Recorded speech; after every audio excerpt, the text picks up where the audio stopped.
హెగ్డే ఒకప్పుడు టాలీవుడ్ను షేక్ చేసిన గ్లామర్ దీవా. ఇప్పుడు తన వింటేజ్ లుక్తో మరోసారి సోషల్ మీడియాను ఫ్లాట్ చేస్తోంది. ఇటీవల ఇన్స్టాగ్రామ్లో షేర్ చేసిన చీరకట్టు ఫోటోలు చూసి నెటిజన్లు ఇది క్లాసీ యాటిట్యూడ్ అంటూ కామెంట్స్ చేస్తున్నారు. తన అమ్మమ్మ 70 ఏళ్ల క్రితం ధరించిన చీరను తిరిగి మళ్ళీ మోసుకొని అందులో తనదైన స్టైల్ టచ్తో ఫోటోలకు పోజులిచ్చిన పూజ తక్కువ మేకప్, సింపుల్ హెయిర్ స్టైల్తోనూ ఎంతో ఎలిగెన్స్తో కనిపించింది. సింపుల్గా అయినా అదిరిపోయేలా ఉన్న ఈ లుక్కి నెట్టింట్లో రెస్పాన్స్ డెఫినెట్గా టాప్ క్లాస్.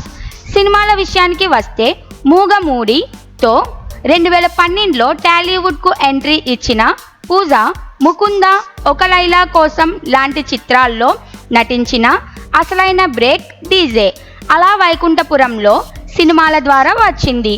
అల్లు అర్జున్, ఎన్టీఆర్ వంటి స్టార్ హీరోలతో పనిచేసిన ఈ బ్యూటీ ఒక స్టేజ్లో టాలీవుడ్లో టాప్ హీరోయిన్గా నిలిచింది.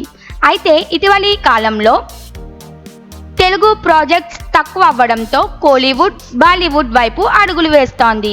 ప్రస్తుతం పూజ నటించిన సూర్య సినిమా రేట్రో మే 1న రిలీజ్కి సిద్ధమవుతోంది.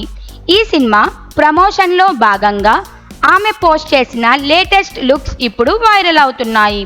ఇక పూజ మరోవైపు సూపర్ స్టార్ రజనీకాంత్తో కలిసి కూలీ సినిమాలో ఓ స్పెషల్ సాంగ్లో కూడా కనిపించబోతోంది.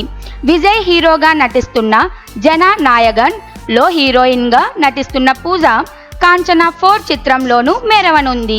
ఒక హిందీ సినిమా, 4 తమిళ సినిమాలతో బిజీగా ఉన్న పూజ ఇప్పుడు తెలుగులో మళ్ళీ ఓ సాలిడ్ రీఎంట్రీ ఇవ్వాలని అభిమానులు బాగా కోరుకుంటున్నారు. గ్లామర్తో పాటు నటనను కూడా సమంగా బ్యాలెన్స్ చేసే ఈ బ్యూటీని మళ్ళీ తన తెరపై చూడాలంటే ఇంకొంచెం టైమే.